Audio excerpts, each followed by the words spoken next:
Hey guys, and welcome back to App Tutorial. In this video, we're simply gonna look at how to change the age preferences for your Bumble profile. Now let's begin. Well, as you can see, I have already logged into my account.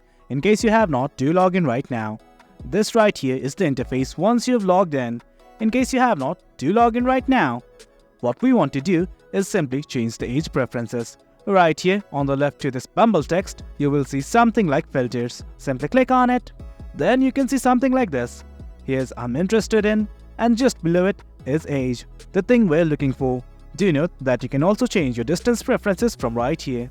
Right now, we're only gonna focus on age. Well, here's a slider like this, simply slide it to your choice. And as you can see, the text above is simply updating. The age preferences of my current section is 24 to 32. I'm gonna change it right now. Let's just say I'm satisfied with it. The age range is 24 and 28. Once everything's okay, simply hit on apply. And that's about it guys. That's how you change your age preferences in Bumble PC. It's quite easy. Hope you guys found this video informative, and for more content like this, do remember to hit like, share and subscribe. Your support fuels us. Until next time, thank you.